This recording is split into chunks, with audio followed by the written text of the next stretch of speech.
Welcome back. We're back with another Gap Year Diaries episode. I'm stoked. Today we are talking about one of my favorite things in the world, which is music, and not just music. Today we are going to guess, or we are going to predict my Spotify Wrapped before it comes out, and it's out as of today. I went on Instagram and my friends are posting their Spotify Wraps, and I refuse to look at my own Spotify Wrapped before I make this episode because I've had this episode in mind for like 2 weeks. So I am so excited because I think I listened to like just so many different kinds of music this year. I love music. It's what I want to pursue. It's what I want to like get an education in. I love music from so many different cultures. I love music in Spanish and English. I love like super traditional like Caribbean son and salsa, but I also love like electro techno synth pop type of music. And so I'm really excited to like kind of just go over the year and reflect on the kind of music I listened to and to the artists I listened to. Yeah, I'm so stoked. I have notes. They're on my computer, which is where I'm also filming. But yeah, let's get right into it. So, this is going to be split into a few categories. I kind of overcomplicated it for myself, but category one is guessing my top artists. So, at the beginning of this year, Bad Bunny released a new album, a transcendent, incredible album, which recently actually won Album of the Year at the Latin Grammys, called Debí Tirar Más Fotos. This album came out while I was traveling and when I was in Mexico, so I heard this album and I heard Bad Bunny literally everywhere I went for the first 2 months of the year. And so I think Bad Bunny is actually my number two artist because I think Rauw Alejandro is my number one artist, because I can't lie, there is something about Rauw Alejandro's like reggaeton beats and something about his music that just makes me want to shake ass, you know? Like, I love Diluvio, I love Desesperados. His deluxe album called Cosa Nuestra Capítulo Cero, or not deluxe, I suppose it's a side B, but that came out like a month ago, and I cannot stop listening to it because it's just such a fun vibe. I'm having so much fun just listening to it, and yeah, I've listened to so much Rauw Alejandro this year. Moving on, for my number three artist of the year, I think it is going to be Catriel y Paco Moroso. They blew up last year from their Tiny Desk concert on NPR, and they're a duo from Argentina. They've been friends like since childhood, and the music they make is so cool. It's like the coolest fusion between like jazz and funk and hard-hitting like pop, and it's just so cool. Their EP or album called Papota, which I think means, what's it called? I think it translates to steroids. But that album is so cool. One of their songs won for like Record of the Year or Song of the Year at the Latin Grammys. But it was just so much fun. It's such a digestible album because it's only like 6 songs. Plus their whole set from their Tiny Desk concert. But it is just an awesome vibe. And listening to this album and listening to their Tiny Desk concert made me go back into their discography, and I listened to their prior album called Baño Maria, and that's also a really, really good album. I'm just going to tell you all the albums I really enjoyed, and I'm going to just hope you guys listen to them because these are great albums. But yeah, I think Catriel y Paco is my number three artist. I share them with like other Latin American artists and people I know that haven't heard of them, this duo, and they are like blown away. And they are so entertained by Catriel y Paco. It's just so awesome. My number four artist, I think, is going to be Adele. I am so fully sat for Adele's debut album. I think I, like probably most of you who listen to Adele, found her through the Popstar Academy Cat's Eye documentary, and I was personally gagged. I think everybody was personally gagged when she was eliminated from Dream Academy first, but yeah, when Mitra said that they see her as a solo artist, yeah, you did, because her solo art, Oh my gosh. It's like truly great art always has something to say. And I love that her debut EP was called The Provocateur because the whole point of this album was to provoke and to like have something to say and to get people talking.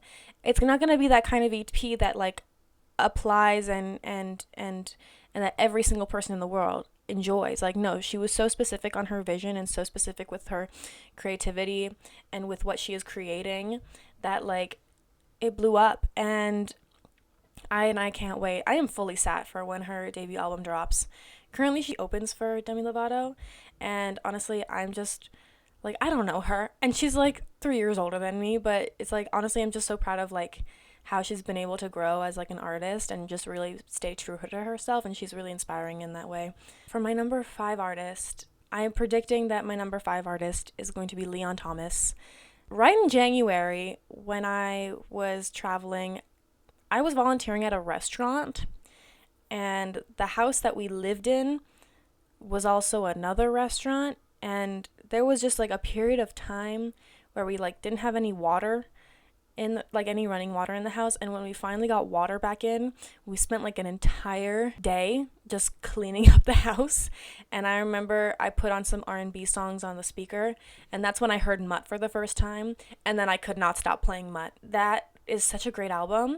I love Leon Thomas. Like I've known about Leon Thomas since Victorious, and Leon Thomas was on the Backyardigans. Like I've been a lifelong fan of Leon Thomas, but his solo music is so cool and it's so great, and I love his style of R&B. He's a vocalist, he is a producer, he's like a creative director. Like he has a vision, and I think that's so cool. I've listened to a few of his interviews, and he is just like a one of a kind artist. And yeah, I think he's my number 5 artist of the year. And I think, yeah, those are my top 5 listened to artist of the year. Rauw Alejandro, Bad Bunny, who was the third one? Catriel y Paco, Adele, and Leon Thomas. That's what I predict are my top 5 artists of the year. Now, moving on to my top 5 songs of the year. This is actually personally my favorite song of 2025. But I think it shows because I listened to it so much. I learned how to sing this song. I was honestly just so enamored by this song, and it's like really poetic. It's a collaboration with another artist, and so the instrumentals that go along with it are just so amazing. And I love this version so much that I don't even want to listen to the original.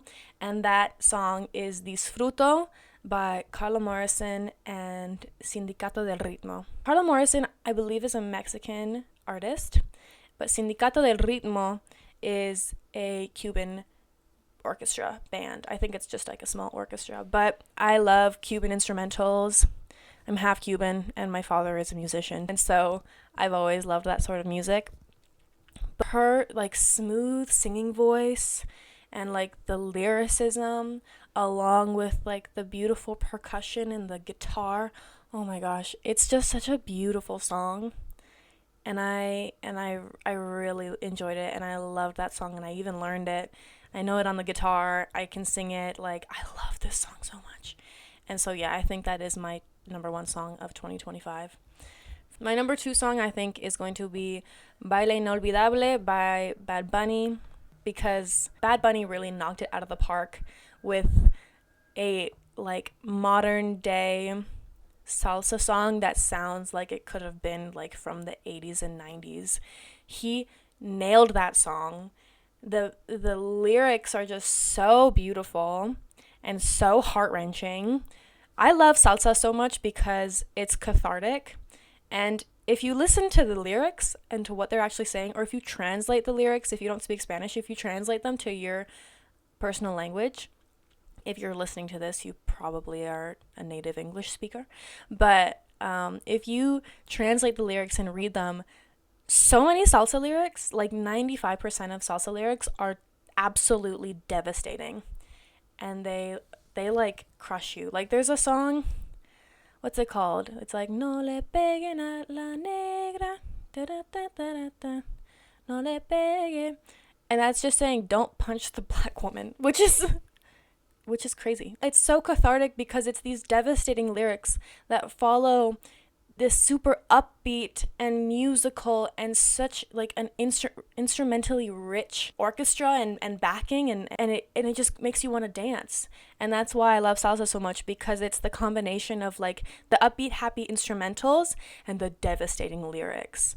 And you hear these lyrics, you just hear the music, and even though it's conveying like a kind of a sad story, you still want to dance. And that's why I love salsa so much. And I think Bad Bunny like really killed it with this song. It's just so touching. And I remember once in February when I was like on my last month of my travels, I was hanging out with a buddy of mine and we were just playing songs, and I was sitting in a hammock, or I was lying down in a hammock, and he played the song. And if you know Baile Inolvidable, you know how it starts, but it starts with da da da da da da da. It's like this like mysterious building song, and I remember like I was lying down and I literally rose like a mummy coming out of a grave, like da da da da da. Yeah, it's such a good song. It pulls at your heart, and yeah, I think that has to be one of my top songs. Like, I love that song so much. It was so well done. For my number 3 song, I'm predicting for the year, it's gonna be an angry ballad sung by our favorite lesbian in the music industry, which is Renee Rapp. I believe my number 3 song is going to be Why She's Still Here by Renee Rapp from her recent album called Bite Me. I listened to this song a lot because I wanted to learn how to sing it, and she really spills the tea in this song. Like she calls herself out. Renee Rapp is very good at like writing angry music, like, and conveying her anger into art, and I think she does really well in this song. But I listened to it so much because I wanted to learn it, and I think it was like the second single before she dropped the album. Yeah, that was on repeat. Bite Me, as an album as a whole, was not particularly on repeat. But I really liked the singles for this album. I liked Leave Me Alone. I liked Mad. I love I Think I Like You Better When You're Gone. But I think out of all the songs on the album, I think that Why She's Still Here is my top one for her. And I think it's my number 3. My number 4 song of 2025, I believe, is going to be See I'm Smiling from the last 5 years. Specifically, the version by Sherry Renee Scott. I'm a theater kid, okay? I'm a theater adult. I'm not a kid anymore. But I have come to the conclusion this year that Jason Robert Brown is my favorite musical theater composer. I love Jason Robert Brown's music. I did like a musical singing series. I did like 2 shows out of a summer series, and both songs I sang for those 2 shows were both Jason Robert Brown, because Jason Robert Brown's music is so good. Oh my gosh. Like, my top 2 musical theater composers are JRB and Stephen Sondheim, but I love Jason Robert Brown, and his music's amazing. You know what else Jason Robert Brown wrote? He wrote the music for the Backyardigans. That's right. And I've loved the Backyardigans since I was like 3 years old.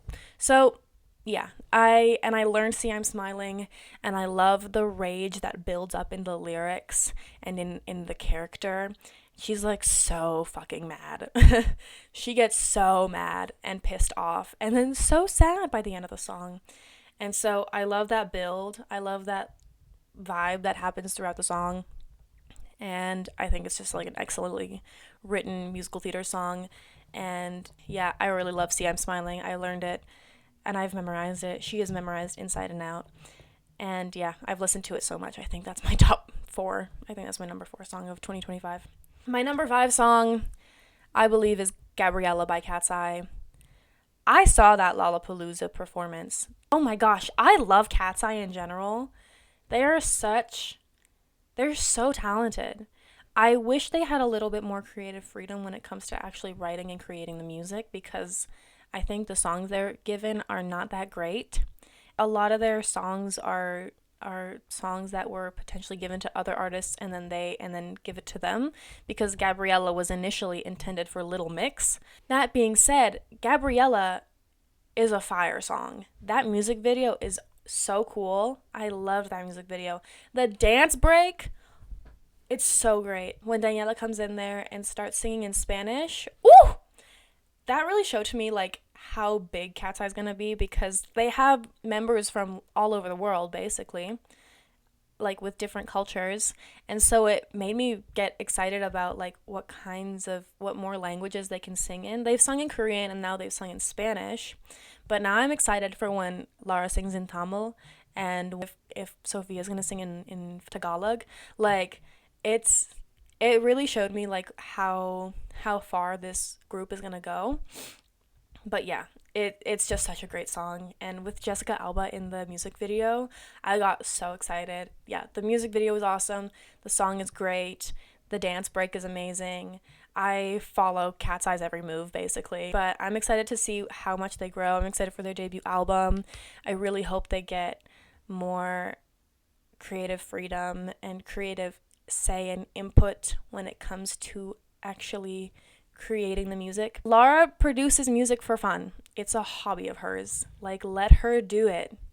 Let them be a part of the creative process and not just perform what they are given. Like, let them create it too.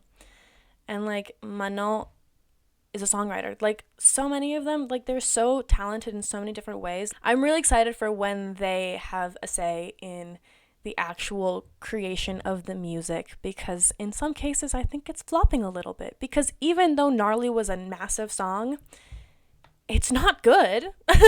It's like nails on a chalkboard. But that doesn't deny that they are incredible performers, because I wish I could dance like that. I want to be Daniela from Cat's Eye. Not on such a massive scale, but I want to be her. Yeah. Okay, so those are my top 5 songs that I am predicting for my Spotify Wrapped. Disfruto, Baile Inolvidable, Why Is She Still Here, See I'm Smiling, and Gabriella. Yes. Okay, category 3 is me guessing my top genres, so it's not going to be as deep as what I've been doing for the last 20 minutes. I think that my number 1 genre is going to be Latin pop. I've listened to so much Latin music from so many different parts of Latin America. I got really into like Argentina pop. I love bachata, I love salsa, I love reggaeton. Yeah, I listened to a little bit of Mexican music. It's been mostly like Puerto Rico, Caribbean area, and Argentina. Some Colombian artists too, because like Karol G, Maluma, they've got good shit too. So yeah, I think Latin pop's gonna be my number 1 genre. My number 2 genre is gonna be musicals. That's for sure. My number 3 genre is going to be the pop girlies, because I love the pop girlies, and I've listened to a lot of them this year, like Zara Larsson and Jade and Pink Pantheress. Yeah. I realized this year that I love the British pop girlies, so I love Olivia Dean, I love Ray. I got into Rosa Cecilia. Yeah, and they're all from the UK. I love the British pop girls. My number 4 genre, I think, is going to be R&B, because I realized this year that I really enjoy listening to R&B music, and I really love singing R&B music, and so that's been on repeat quite a bit. I've been listening to a bit of like Duran Bernard, a little bit of Duran Jones, some Coco Jones. I really like PJ Morton. I love Yeba. Who else? Been listening to a bit of Kaytranada, Tinashe. I saw Tinashe live this year. Oh my gosh, she is freaking awesome. I've been a nasty girl. Yeah, you are.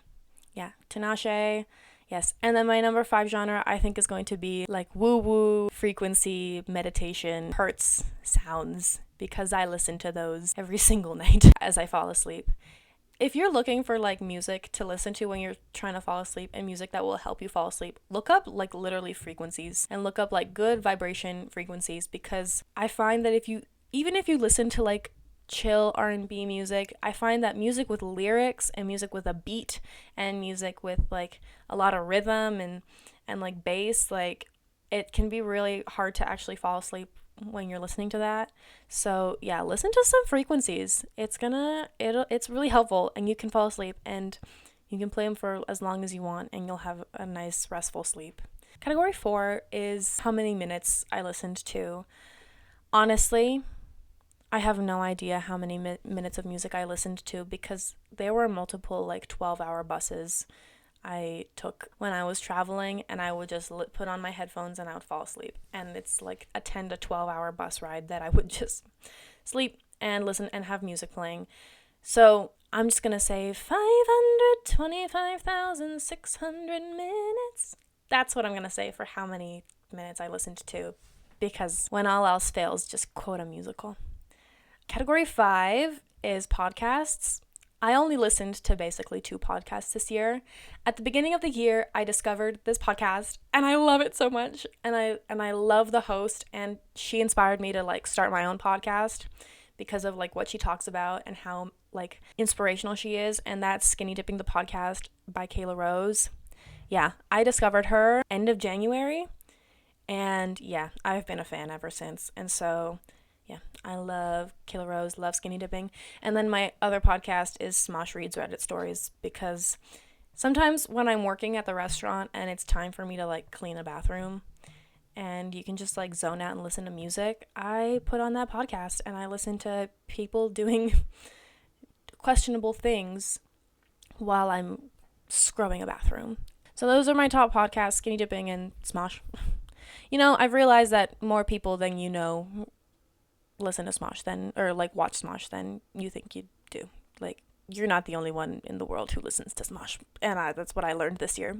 Those are like my main predictions, but before I wrap this up, I'm gonna tell you like my personal favorites, and it's just like a list of songs and a list of artists and a list of albums, and I'm just gonna read them off for you.